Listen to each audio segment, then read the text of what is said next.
All right, here it is, Jake. Here it is. Week 8, Titans at Colts. It is Colts hate week.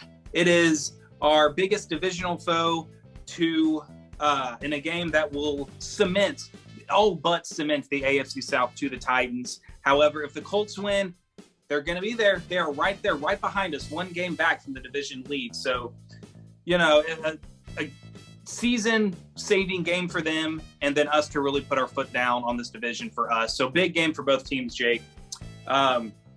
We've already played them once, obviously. Week 3, we won 25-16, but Jake, this is a much different Colts team. They are healthier. Carson Wentz has 2 functioning ankles, it would seem, and he's playing well. So this is going to be big. This is not going to be any kind of a pushover. This is going to be a tough, physical, knock them out, drag them game, or however the saying goes. But I'm getting nervous. I'm getting the sweats already, Jake, just thinking about the magnitude of this. How are you feeling? What's your confidence level in this Titans team?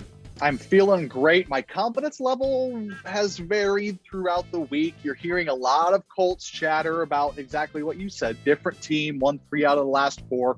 I did just mention this at the end of the NFL picks video. The Colts have won 3 out of their last 4. Let's check in who those were against. You have the Miami Dolphins, who are in the tank. You have the Houston Texans. Wow, that's impressive.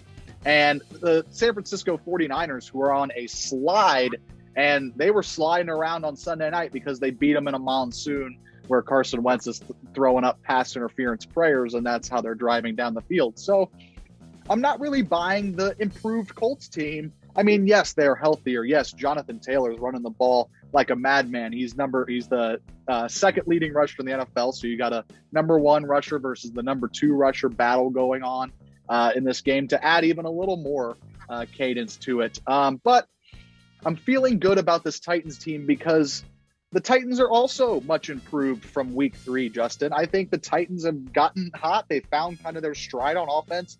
A.J. Brown is a factor again in this offense, which, man, we didn't know how much we missed him until he was gone. So, yeah, I'm feeling good about the Titans. That's kind of how I'll leave it right now. I mean, yeah, how can you not? We've stacked 3 wins in a row, the last 2 being against the Chiefs and the Bills. So, I mean, we got quality wins, but like you said, the Colts have yet to prove that they can beat a team with a winning record. Well, let's get into this, Jake. We got the Titans passing offense going against the Colts passing defense. Injury report just dropped recently. No more Julio Jones, Jake. Are you worried about that for this game? Did we need him, do you think, to really get the offense clicking? I feel like Julio at this point, it's a tough thing to really diagnose. I mean, what do you want out of Julio Jones? I mean, he's produced when he's been in the football games. He's made impact plays, chunk plays for the Titans. But this hamstring issue is kind of what we saw from him in Atlanta last year. And that was kind of the concern bringing him in. Is he kind of at the end of his rope in terms of his career being plagued with injury from here on out? Hope not. But it seems like this will he, won't he approach might end up in maybe putting him on short-term IR. I mean, at this point, might as well. He's sitting out an important divisional game, pretty much the division title game, if you're looking at it from a Titans perspective. So why not just shut him down for a couple of games to make sure he's healthy later in the year when you're hopefully chasing a 1 seed? So I don't know quite how to feel about Julio Jones. He's out for this game. But looking to the other guys, Chester Rogers is coming back in his absence, who caught a touchdown in the previous Colts game. So hopefully we see another Chester Rogers revenge game. And Taylor Lewan returning back to action, definitely going to help that pass protection coming back from his concussion in the Bills game. Darian Evans, as far as being a part of this passing attack, Justin, I think we're a little bit out of rope with Darian Evans back to IR. His season is over. And we've talked about it before. I mean, Jeremy McNichols is doing everything you want Darian Evans to do, if not, better than Evans ever has been when he's been in the football games. But disastrous start to Evans' career. You really hate to see that for him. So we won't be seeing him for the rest of the year. A.J. Brown, in and out of practice this week, but he is going to be available for this game. And that is huge because you saw what happened to the Titans in New York when Julio and A.J. Brown are out of this offense. They're very one-dimensional. You can't lean on Derrick Henry forever. I mean, we've leaned on Derrick Henry a lot, but we can't do it week in, week out forever. So I think this Titans passing attack has come along since the first Colts game. They've shown more rhythm. Tannehill was dealing in that Chiefs game. Again, not the sexiest stat line, but if you looked at his ball speed, ball placement, Tannehill was dealing on Sunday. So hopefully we see that again from Ryan Tannehill. Switching sides of the ball to this Colts pass defense, they're middle of the road, but ranked 13th, so upper middle of the NFL, allowing 243 passing yards a game. They are really getting healthier aside from safety Julian Blackmon, who's now out for the year. That's a big hit for their secondary. They picked off Tannehill twice in the first game. The first pick he threw right to Darius Leonard as the seas parted in front of him. Yeah. And then Chester Rogers had a ball go off of his chest in that game as well, which resulted in a turnover. Other guys in this Colts secondary, you're looking at Xavier Rhodes, Rock Ya-Sin, and Kenny Moore at cornerback. Again, getting healthier. If my memory serves me correct, we didn't see Xavier Rhodes in the first matchup. We may have, but he was still a part of the injury report. But he will be expected to play in this game on Sunday. And then Kari Willis and Andrew Sandejo, who is stepping in for the aforementioned Julian Blackmon on the back end. As far as the advantage here, Justin, it's going to be interesting with Julio Jones out. Hopefully we have more A.J. Brown play action crossers that get housed like we saw last year in Indianapolis. That would be great. But it's going to be about these other guys stepping up in Julio's absence. We mentioned Chester Rogers is returning to this game. Guys like Josh Reynolds, where, we got him a little bit involved in the Chiefs game. You like seeing him get his feet under him a little bit. Marcus Johnson, another ex-Colt, hopefully going to have a good revenge game for us. And Anthony Ferkser, our guy. Anthony Ferkser needs to get more involved in this passing game, Justin.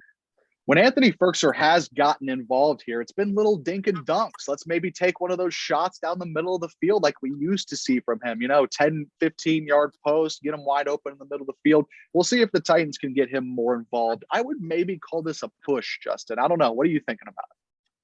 Yeah, I would, I think a push is probably the way to go here. A lot of it depends on the pass protection. You mentioned the New York Jets game where we didn't have Julio or AJ.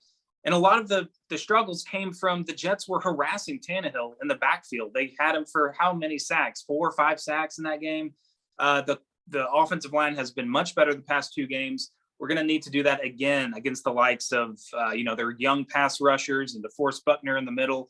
I'm sure Darius Leonard, he does everything for that defense. He may be coming after Tannehill a time or two in this game as well. And like you said, too, going to, A.J. Brown across the middle, how we saw that in Indianapolis last year, and Derrick Henry doing what he did against the Colts last year in that building. The Indianapolis Colts know this team. They know what's coming. They're going to be prepared for stuff like that. So a lot of this is going to be on Todd Downing to draw up something. If the crossers for Brown aren't there, I'm sure they're going to do a little stacking of the box against Henry. But yeah, as far as this passing game goes, Tannehill's going to have to get it going, but you like how you've seen him play so far. He needs to get rid of these dumb head scratching turnovers, though. That's the one big, huge black mark where he threw the ball against Kansas City right to the defender when we were rolling and driving on our first possession in this third quarter, I think. He did the same thing against the Colts in week 3, throwing the ball right to Darius Leonard. I know some of that was the miscommunication with the crossers, and then they both went the same or opposite directions for Leonard just to sit there and get the pick. But that kind of stuff is backbreaking, and that can't happen. And if Tannehill can just play a full 60 minutes without making a boneheaded throw, then we're going to be fine, I think. So, you gotta trust A.J. Brown to really get this passing game going, though, and hopefully someone else can step up too, like those other receivers you mentioned. Ferkser, need to see an appearance from Ferkser, either getting 0 or 1 catch in every game so far this year. Yep. So, hey, I would call it a push. Healthy defense. They've been playing well, so it's an even matchup there, in my opinion. I like it. And yeah, I'm glad you brought up turnovers when it comes to this passing offense, because word of Titans Tube, an opportunistic defense. I mean, the Colts are a perfect example of an opportunistic defense. They're amongst the tops in the league for generating turnovers on defense. So it's going to be whether or not the Titans can take care of the ball. Mike Vrabel's been stressing ball security all this week. So hopefully we can see that coaching translate to the field on Sunday, because I think the Titans have a good chance if they limit their turnovers. Yeah, agreed. Let's move on to a place where they're very good at taking care of the football and the rushing offense, with Derrick Henry not fumbling yet this year. Why did you say that? Why on earth would you say that? Oh my goodness! I knew it. I saw it. I was like, I'm about to do a fumble curse here, and I went ahead and rolled with it. So I'm sorry that Derrick Henry is about to get his first fumble of the season. But as far as this running offense goes, Jake, did slow down a tad against Kansas City. Derrick Henry only getting 86 yards for just 3 yards of carry, so didn't get the long one, didn't get the big gashing run.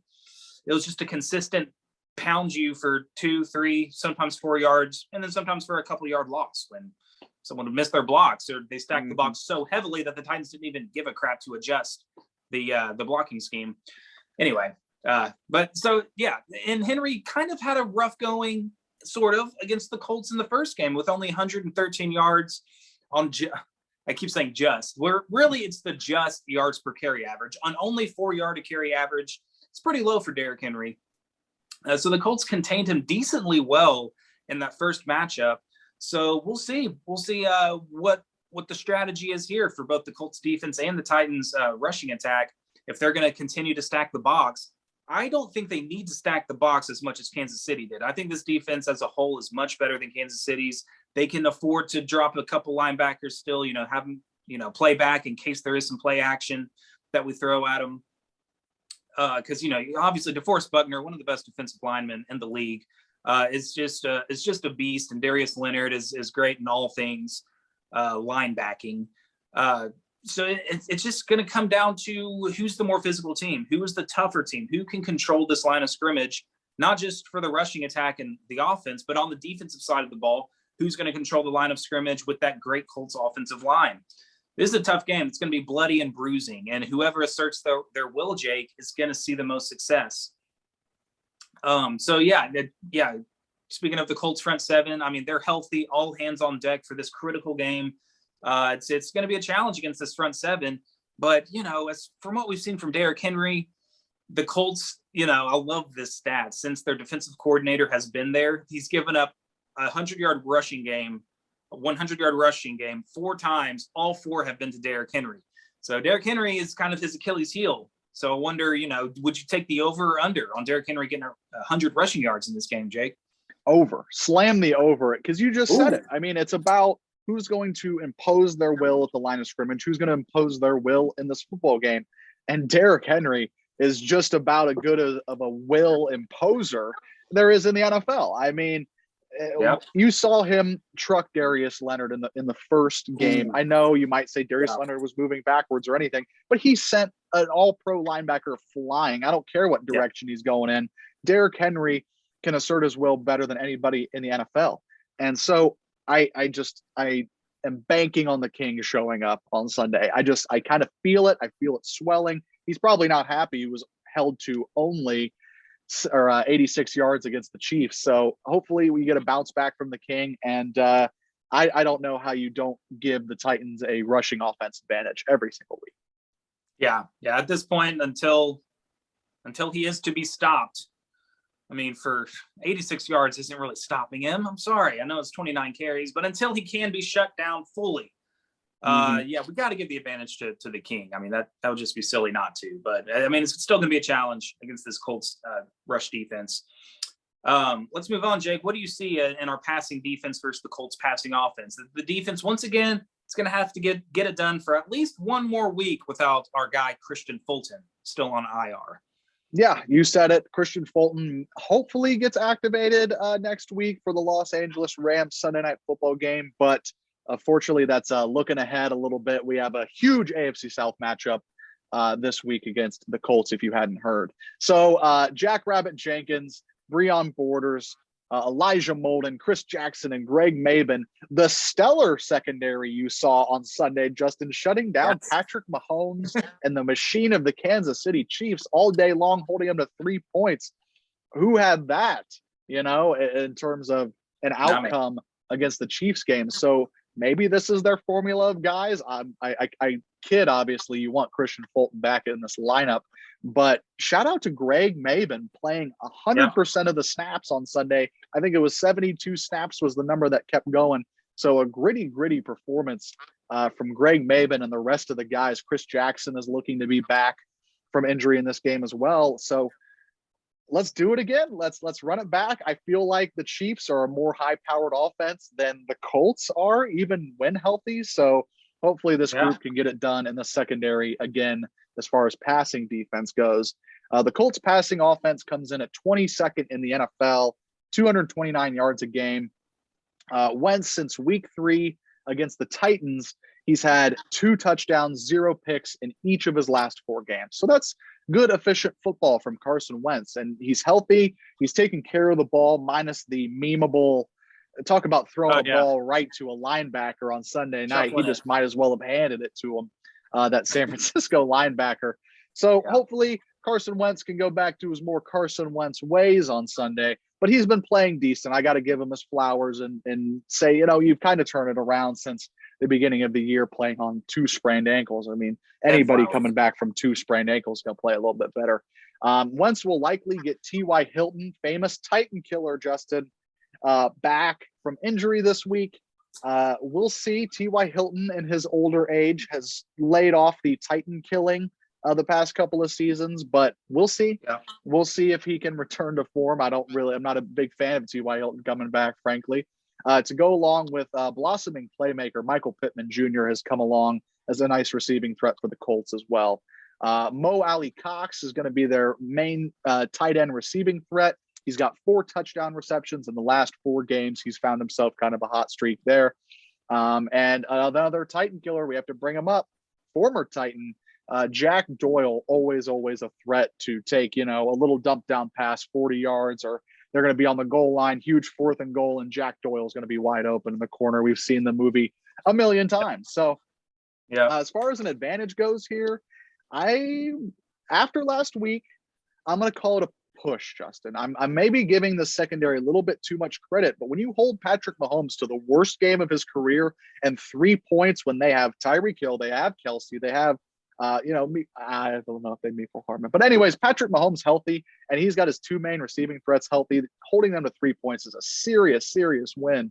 So I'm going to give a push or maybe a slight advantage to the Titans secondary. What do you think?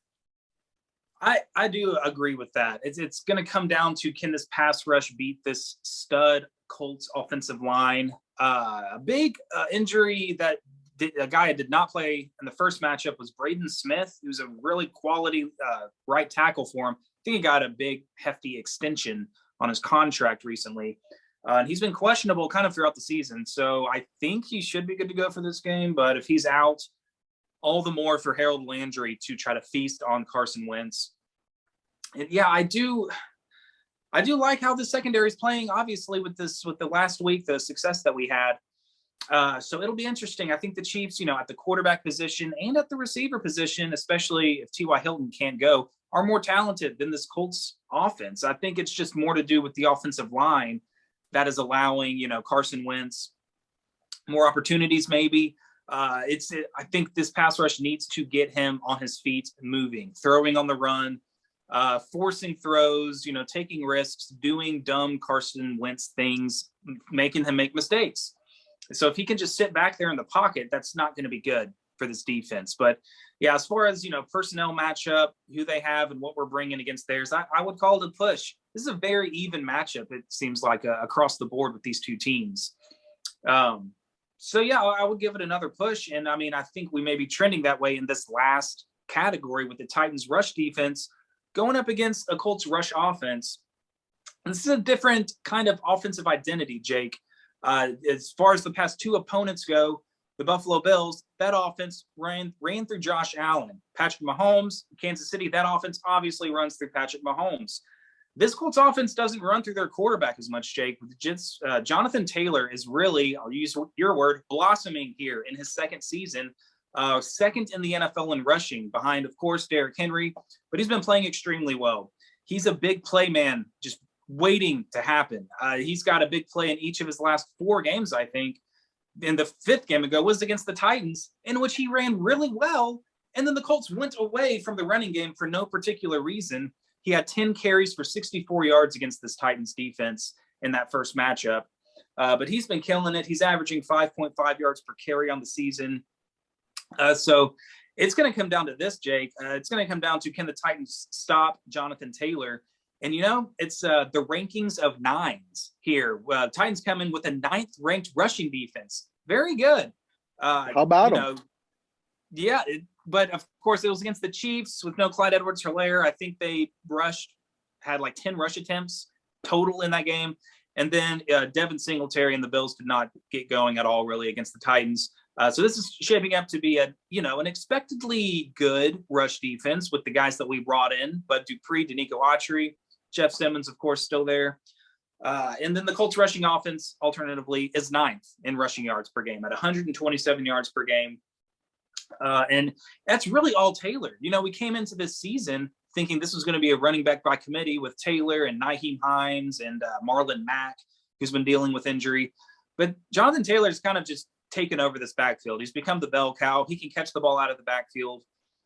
So he's been their workhorse, and he's their guy. He's what makes this offense go, much in the same way of Derrick Henry with the Titans. So these two teams are very similar in that regard. So if you want to talk advantages, I really like how our run defense is playing, Jake. It's easy to give this another push, but I'm almost leaning the slight edge towards this Titans rush defense. What do you think? You said it. Stopping Jonathan Taylor is going to be priority number 1 for this Titans defense. Excuse me. Yeah. He's 2nd in the NFL at rushing yards, 579. Yes, he trails the king by many a yard, but that's besides the point. He's running the football really well. You said he can catch out of the backfield, and he's going to be the X factor for this Colts offense. You kind of know where it's going. Like you said, much like the Titans are running the offense with Derrick Henry, this kind of Colts offense is going to lean on Jonathan Taylor. And if the Titans can show up, be a top 10 rush defense on Sunday, I think they'll squeak out with the win. I'm gonna lean back on the Titans' advantage and say push, because Jonathan Taylor is playing great football. Yeah, fair. I'm just feeling the excitement, and I really like how this run defense is playing. But yeah, this Colts offense and rush game is a different animal than Kansas City and what Buffalo's able to do with their running backs on the ground. So big test for this rush defense. We can call it a push. And dude, as far as special teams goes, Jake, has Slim Randy and Brett Kern, are they making us forget about our special teams woes of the past few years? You love what you see these past few weeks. Knock on wood. I saw my first headline. I think it was Music City Miracles. Shout out to all those guys over there. But they had the headline, Randy Bullock has brought stability to the Titans kicking position. I said, well, great. Wow. Now it's going to be, down the shitter, and it's going to go south from here, just because we finally said Randy's our guy. We finally are sold on Randy Bullock, Slim Randy, copyright property of Titans Tube. And obviously he has been solid for the Titans kicking wise the past few games, really, really put it together. And Brett Kern coming back and having a coffin corner or two in the Chiefs game was the cherry on top of that shellacking, to use our word from the recap video. So hopefully our special teams woes are being put away for a little bit. I would like to see those troubles the Titans have had in the kicking positions go away. As for the Colts, speaking of special teams woes, they will be trotting out Michael Badgley, former Titan, former 2021 Tennessee Titan, who kicked week 1 against the Cardinals, had a bad day, was cut immediately.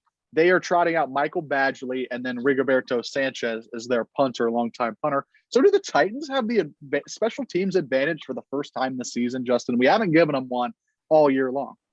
I think we might need to, and I'm glad you said that. I had no idea that was happening. I had Rodrigo Blankenship, chalked up to be their kicker for this week. Is he hurt? What happened? He was hurt in that Monday night weird game. I think it was with the Ravens. The Ravens game. This has been, but I think he's been on IR since, and they decided to scrape up Michael Badgley out of his Titans, care package and gift basket. Thanks for kicking for us one game. Go play for the Colts, I guess.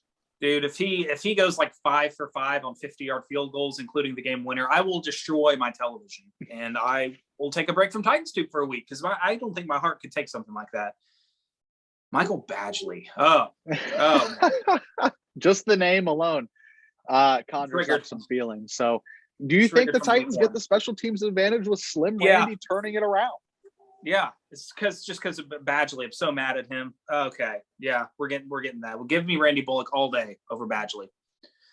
All right, Jake. Keys and predictions to the game. I'm gonna be pretty swift and simple with this. We just talked about it. I think we got to shut down this Colts run game in order to win. If Jonathan Taylor goes off for 150 yards, not gonna look good. Not looking good for us. I think I'll even get specific. Let's say 70 yards or less for Jonathan Taylor, and I think the Titans will have a good shot at winning this game. Gonna have to score some points, though. This Colts offense, as good as Kansas City seems to be, on paper with their quarterback, we're not about to allow another field goal game. That just doesn't happen in the NFL. I'm going to take the Titans by 3. I'm going to go with the odd 26-23 victory for the Titans. I think they do enough to get it done. Like you said earlier, too, got to win the turnover battle. No stupid drive-killing mistakes from Tannehill. And I already knocked on wood for the Derrick Henry first fumble of the season. So we're good. We're good on that. I'll second that knock.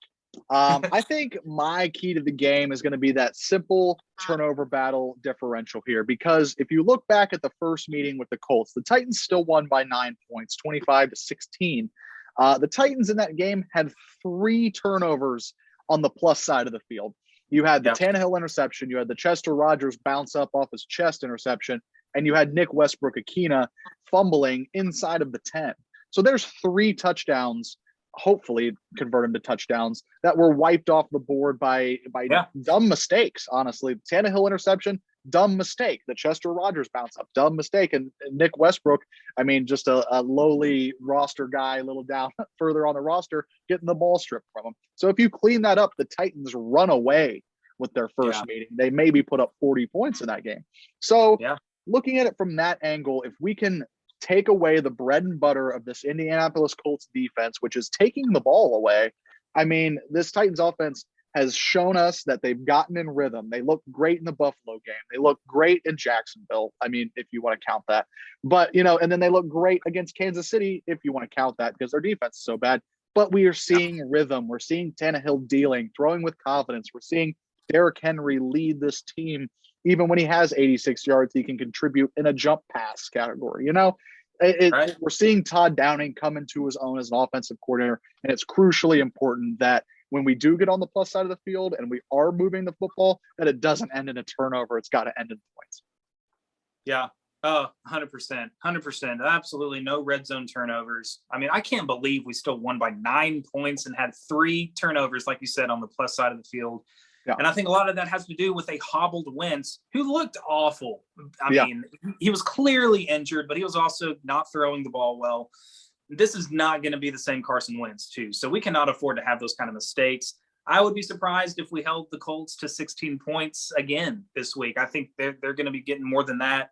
Yeah. I did not make my prediction. I'm going to stick to my NFL picks preview prediction.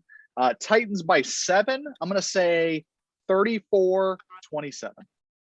All right. It's going to be a high-scoring affair, I think. That would be that would be interesting because I could see it.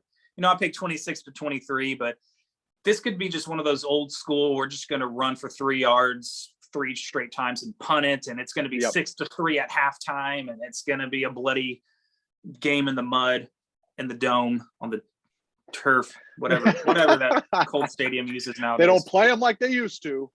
Yeah. But this is a big game. Obviously, we can't harp on it enough. This is maybe the biggest game of the year, even post this game. Of course, we'll see how things shape up, and maybe somewhere down the line, the Titans need to win again to clinch the AFC South, and that will be the new biggest game of the year. But this is going to be the biggest game of the year in a while. The Titans, they've got a few game cushion to drop a couple. Hopefully we don't. But if they win this game, I won't be mad if we lose to the Rams or the Saints the week after that. We're still well in control of where we want to go. if we win this Colts game. So that's what it comes down to for me. This is a lot riding on this, but I'm excited for it, Jake. Can't wait for it. So stoked.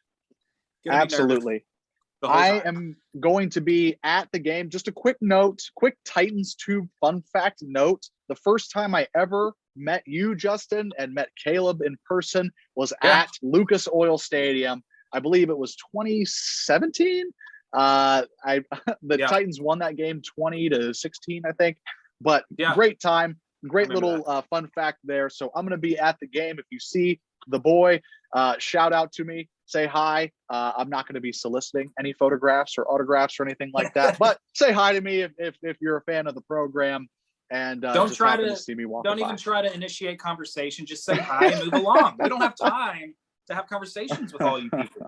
We had a football game to watch, and the Titans have a football game to win this Sunday. Let's take care of the AFC South. Let's wash our hands of this Colts team.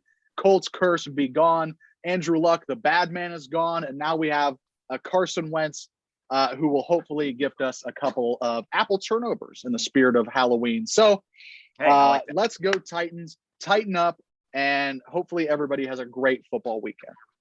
Agreed. I second everything you say. Tighten up, everybody. Let's come back with a win. Stay tuned for our preview video, probably going to be on Monday of next week.